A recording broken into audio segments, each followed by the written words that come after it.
Welcome aboard the Boat Buyers Secret Weapon podcast, where we're dedicated to helping first-time and experienced boat buyers find the right boat at the best price so they have years and years of boating fun, because life truly is better on a boat. Today's podcast is sponsored by the Boat Buyers Secret Weapon YouTube channel. Don't pay too much for your next boat. Just visit boatbuyerssecretweapon.com/save to watch a short video. Now, let's hop aboard and have some fun.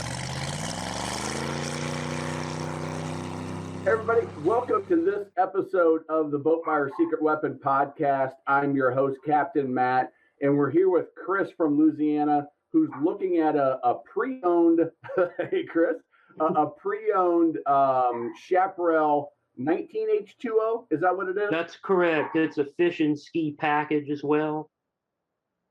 Okay, perfect. Now, is this a dealer or a private seller? It's a dealer. Okay, all right, perfect. So we're working with the dealer, and we're in COVID time. So it is early May. And the reason I mentioned that is, Chris, as you know, it comes. I mean, how many boats did you go through until you found this one that was available and kind of fit what you were looking for? We called about two, and they were gone by the weekend. We called on an H2O two different times, and they were gone on Tuesday. They were gone by Saturday. We were able to look at a 190 SSI, and it didn't show very well at all, and we didn't like the salesperson.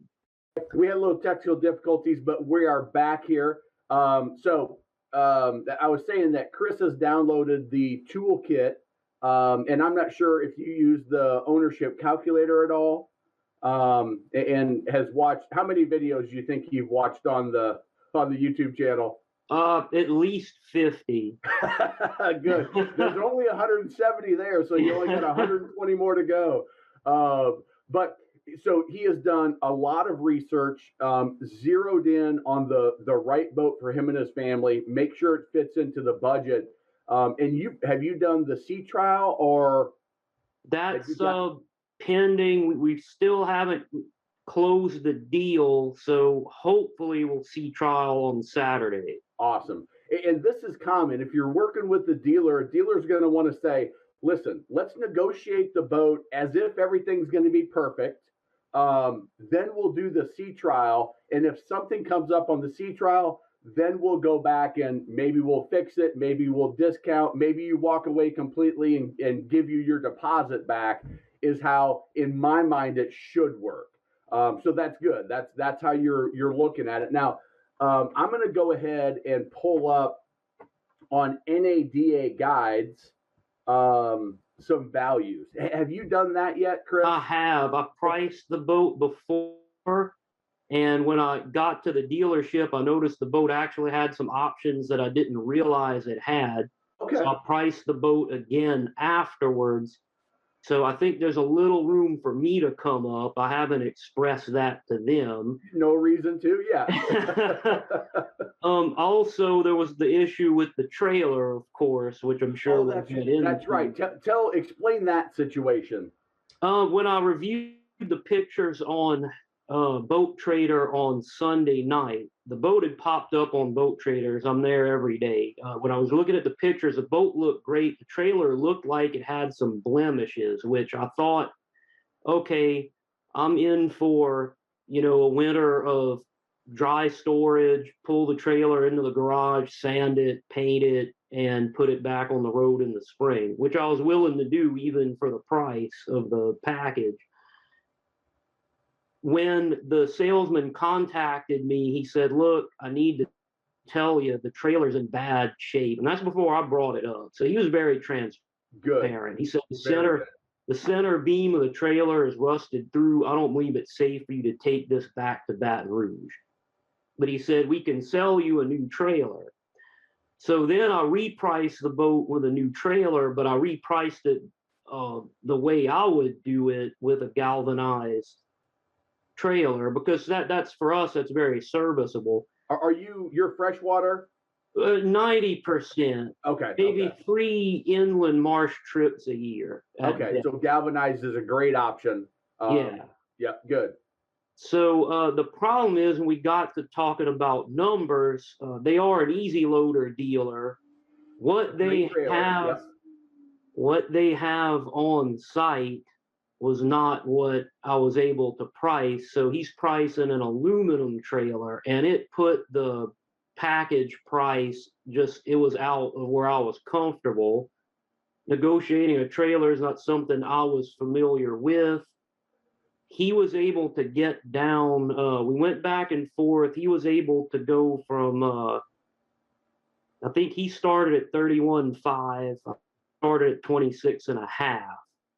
He ended up at 30,400. I ended up at 27. Okay. I believe that if he can sell the trailer to me at wholesale, it'll put us where we can make a deal, because he's not able to go wholesale.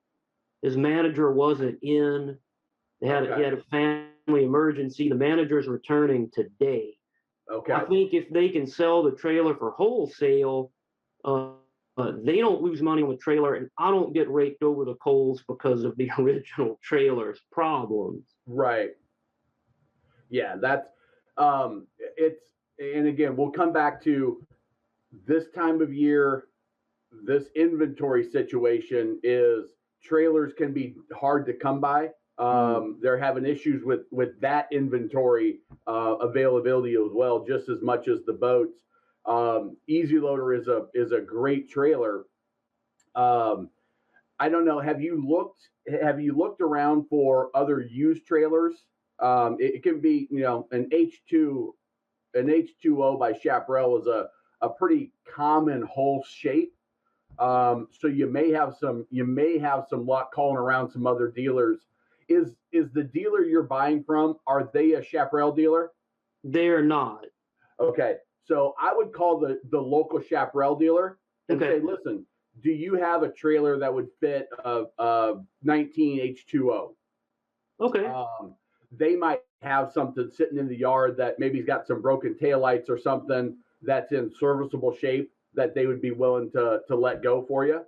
That would be one thing that I would do right today, and see what they have. Might be a good find, or even on that style boat, even if there's like a Stingray dealer, maybe a Sea Ray dealer would have it. I'm trying to think of other brands that would have their 19 trailer would fit that boat likely. I would try those two brands as well to see if they have something sitting in the yard. And do you title your trailers down there?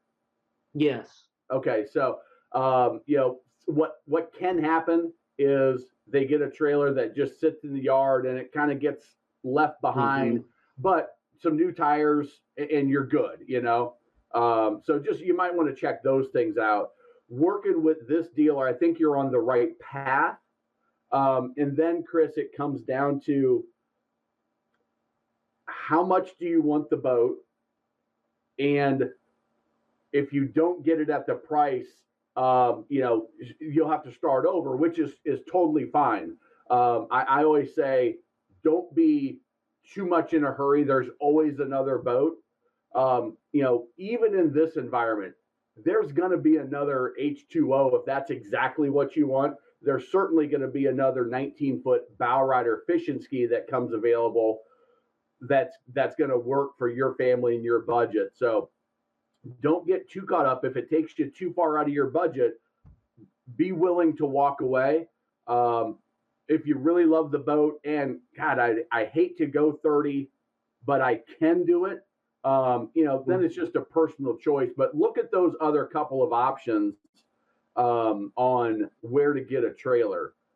Talk to me about where you're going to keep the boat. You said something about dry storage. Is that like in rack storage at the lake you're going to be, or are you just talking storage so I can put it up somewhere, deal with the trailer, and then get it back on the trailer right away? Well, I was thinking about it when I was looking at the blemishes on the original trailer. I thought, all right, to fix this, I'm going to have to take the boat off the trailer, and Right. so that would have been a stopgap measure. But for permanent storage, there's actually a covered storage with a private ramp. It's not a stack. It's a On the trailer storage on land. but it's covered metal building, lockable fence. The person that owns the place lives on site. He's always there. There's a gated door. There's only so many boats that are going to be launching there at any given time, so it's not as crowded. Takes a lot of that stress off. Sure. And that one river gives us access to almost the entire southeast quadrant of the state. Okay. So from that river, you can get anywhere in the southeast Louisiana. Okay. Now, Chris also invested in the magic money saving method, the negotiation kind of system that we put together. Have you gone through that process of, and I don't want to reveal the whole thing, but have you gone through those couple of steps of reacting to the initial price, asking the right follow-up questions? How did that work out for you? I did, and so far we've come down $1,100 off the original price, but okay. It's a crazy situation. The list price of the boat was $27,970, but when he priced the new trailer, it was $31,500. That's what got you, is that because trailers are a lot more expensive than what people think in a lot of cases. Like, what, $3,500 for a 19-foot trailer? Are you crazy? You're like, yeah, that sounds right. And they typically don't mark trailers up a whole lot. I mean, they probably 15 to 20%, but and that may get you where you're comfortable, but there's not a lot of room in the trailers in most cases. But I think you're on the right path of asking them, say, listen, give me that. Don't lose money on the trailer, but give me that money or that trailer for cost. That gets me where I want to go. We have a good sea trial, and I'm a happy customer. I like, and I'm sure with your personality, the thing I like about that magic money saving method is it's a friendly approach. It's not a hardball approach, because my belief is, being on the sales side and being a boater advocate, is that relationship you're going to have with that dealer is valuable. And if you're a jerk, I'll tell you a story. I coach my daughter's soccer. We had a soccer game last night. We're getting to playoff time. Now, my daughter's 7, so it's 7 and 8-year-olds. We won our game, so we're close to going to the playoffs. And the game after us was 2 coaches that are first and second. And the one coach is just a jerk to the ref. And he kept complaining because he was getting bad calls. And I'm like, if you are a jerk, they're not going to make any calls in your favor. Mm-hmm. It's the same thing with dealers. If you're a jerk in the negotiations, guess what? Right. Something a year down the line, they're going to be like, Chris? Is that Chris that negotiated on the H2? That guy's a jerk. But the way you did it, they're going to be like, Chris, that guy that negotiated on the H2 with that crappy trailer, and he was cool to work with and understood it.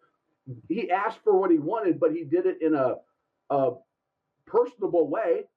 Yeah, we can help him out, and I guarantee you'll have a better relationship that will be more valuable than the extra $200 you might save down the line.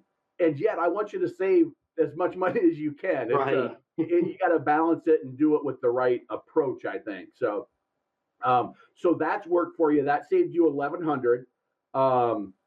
Have you used any of the dealer negotiation, asking for some of the extras, or is there anything that they have that's of value to you? Well, this is a satellite dealership of a marina. It's very nice, but they don't have a shop, so I don't know what they have. I'm not sure. Do they sell dock lines and anchors? I can't determine that. The sea trial is at the main marina. Perhaps they'll have a shop. I did make a punch list of items that were missing off the boat. The navigation lights and stanchions were not in the boat. They've already agreed to provide that if we do the deal because it's a safety item.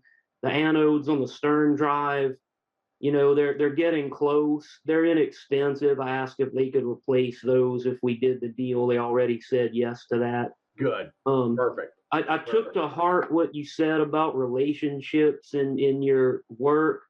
I have to tell you this because I really want to dote on the dealer because I contacted the salesman Monday, and we were able to make the quick trip from Baton Rouge to Destin on a Tuesday. And he came in on his day off. That was his day off. He came in. And so on the way there, we stopped and got him a Starbucks gift card just for the trouble. And I hope it was enough for the hour and a half or so we spent with him. But yeah, I really took to heart what you have to say about relationships. It's changed the way I think about the salesman-customer relationship. Yeah, I as much as there are some salespeople that I'm just like, oh, you've got to watch out for them because there are 20% of them that are going to do something shady to you. And I've seen them. I know some of them, but a majority of them are really nice. And that Starbucks gift card, it was a great gesture of thank you for helping us out. This is a stressful, nerve-wracking time buying a boat. And I appreciate you going out of your way. I know you're going to make a commission, but thank you. That starts the relationship off on a great foot. And frankly, the psychology behind it is now he wants to help you out a little bit more. He's like, Chris, he's a great guy. He got me a Starbucks gift card, and he hadn't even made an offer on the boat yet. Or, he hasn't even finalized the boat yet. And those are the people that 5 years down the line, when you call this guy up, he's gonna help you out. He's gonna be valuable, and you're gonna probably send him some business too. So you're gonna be valuable for him, and that's the way, in my mind, it should be. So I love that. Do you want to say who the dealer is?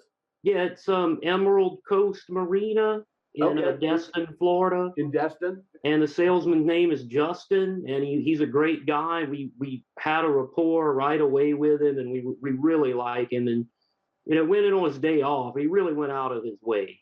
Awesome. Now, I will tell you, we're going to hold this episode until you email me and say, Matt, I bought the boat or I didn't. So nobody else goes to Emerald Coast and makes an offer on that boat at $500 ahead of you.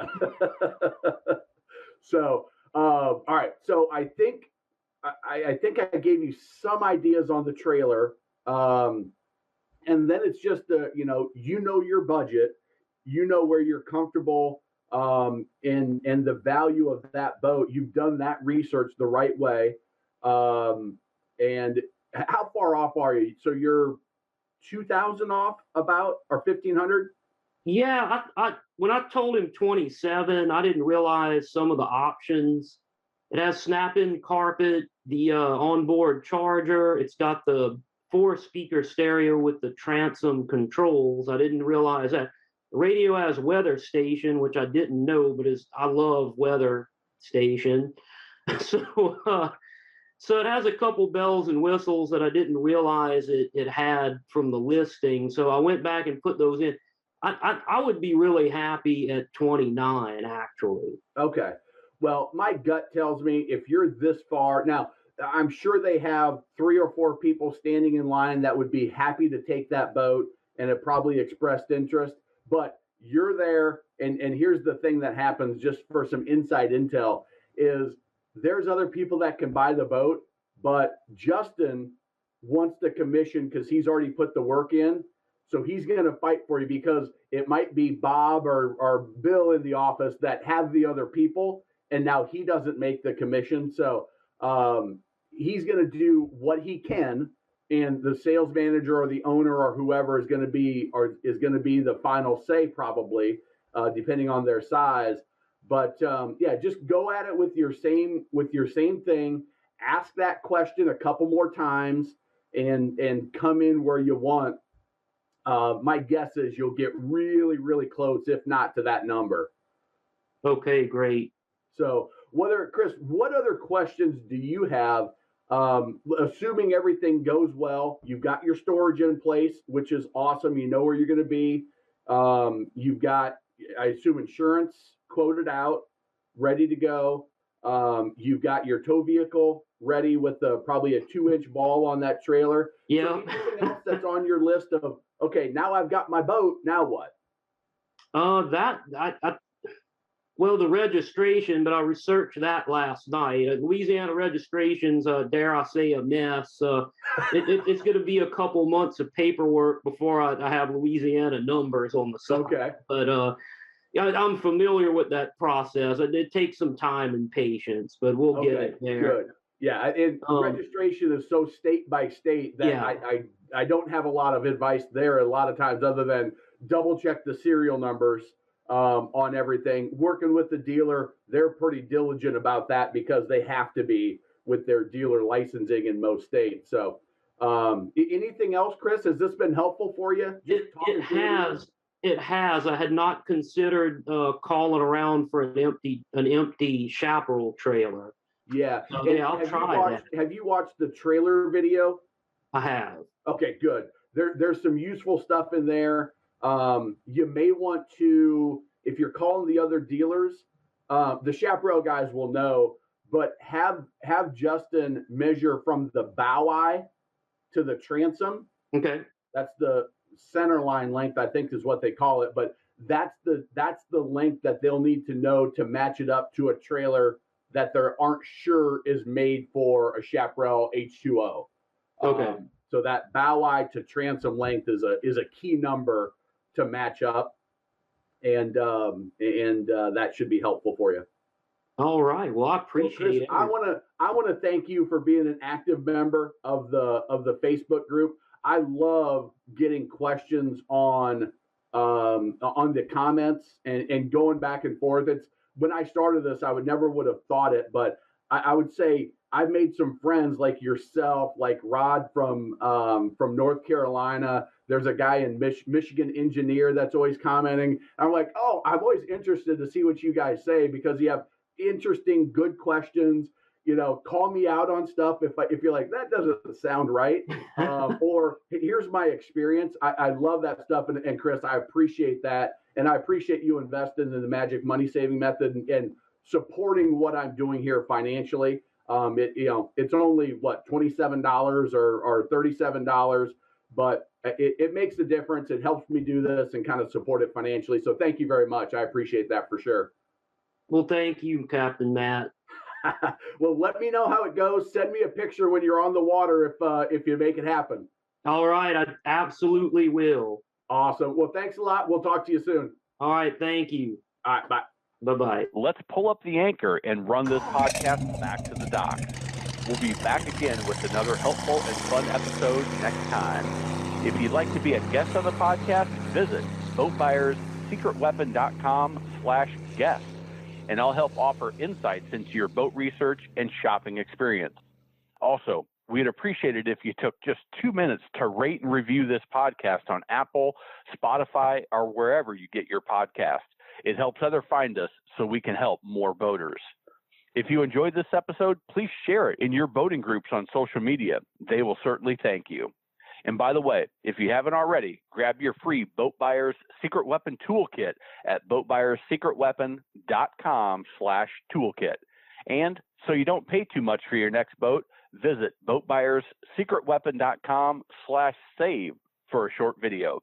Now, before we go, I want to leave you with a few first-time boating tips for when you own your new boat. Number 1, know your local boating laws, basic navigation rules, and how to operate your boat safely. It'll make boating even more fun for everyone. 2, be aware of your wake at all times and pay attention to no wake zones because you are responsible for your wake. When maneuvering at slow speeds, you can put out an enormous wake. If going slow, be courteous, save some fuel, and drop down to idle speed, just in forward gear to ensure there is no wake. This could save you an expensive ticket and will keep you from being that guy on your waterway. Number 3, boats do not have headlights. They have docking lights, specifically made for seeing in tight quarters and docking.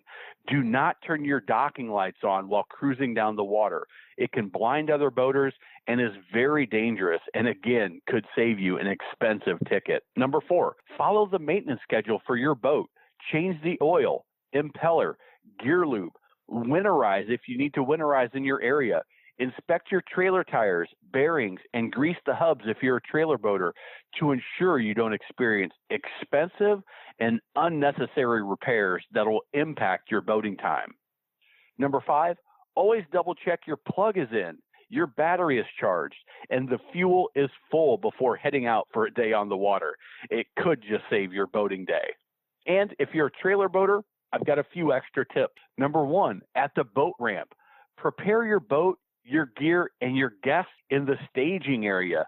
Then, when you're ready, back down the ramp, unload the boat, head to the parking lot, and right back down to your boat to be fast and courteous to your fellow boaters and don't tie up that ramp unnecessarily. Next, use transom tie-down straps when trailing your boat. Very bad things can happen if you don't, and they do happen. 3, check everything in the boat is secure before heading down the road. Seat cushions, gear, keys, towels, even tubes and lily pads can get blown out when pulling your boat down the highway or interstate. And most important, have fun. Enjoy your boat and get on the water as much as possible, because life truly is better on a boat. Until next time, this is your friend in boating, Captain Matt.